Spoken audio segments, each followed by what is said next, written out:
straight arm cable pull down.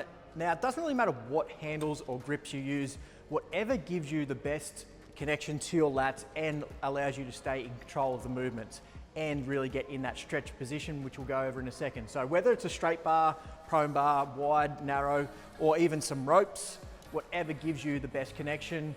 Now, I might have given you a suggestion in your program on what grips to use, so go ahead and use those. If you're still not sure, jump in the community and hit us up there. So if I said a rope, but you haven't got a rope, but you got something similar, put it in the group chat and we'll be able to, either myself or somebody else in there, will be able to point you in the right direction.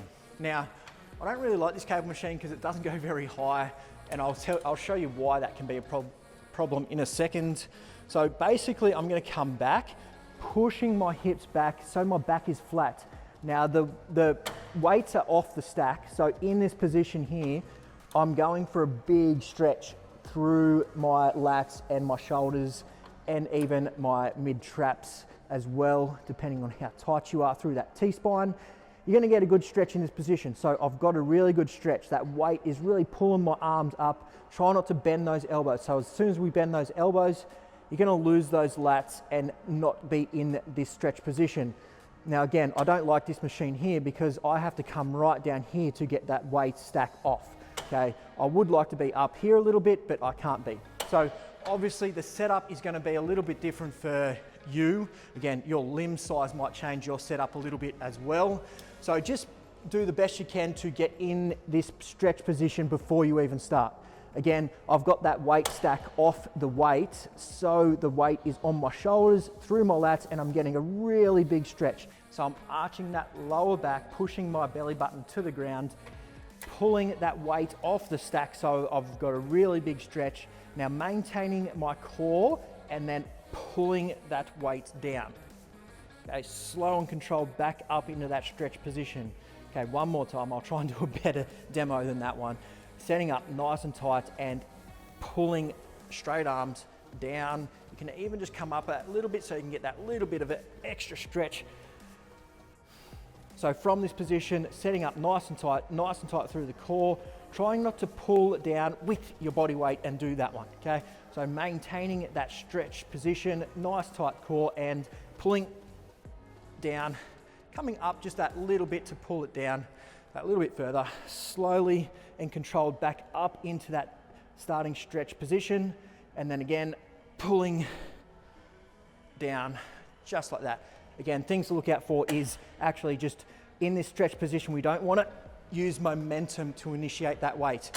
If you find that you're doing that, lighten the weight so you can use your muscles to pull out of that stretch position and not that momentum to get it started. If you're still not sure, please reach out in the community and we'll get you going from there.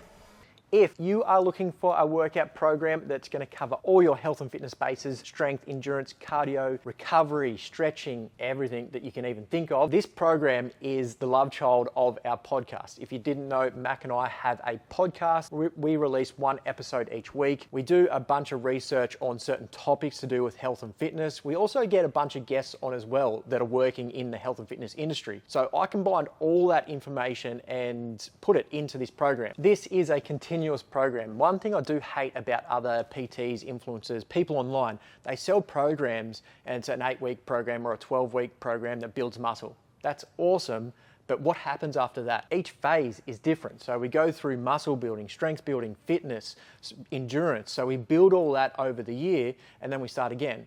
So it's not like it's just an 8-week thing that you'd sign up and do and then that's it.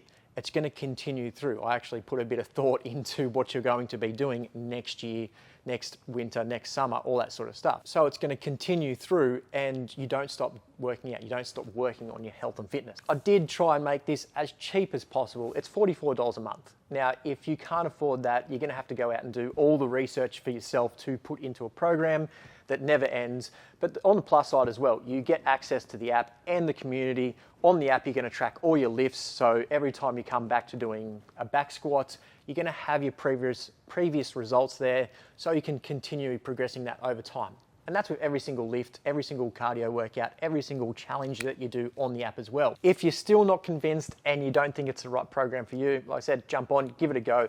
If you absolutely hate it and you're not seeing any results, which I don't think you will, if you follow this program for 1 month, I can guarantee you'll get great results. I am that confident in it. But if you don't, let me know and I'll just completely refund your money and you can go buy another program somewhere else. Hope you join up, and I would love to see you in the community smashing it out as well.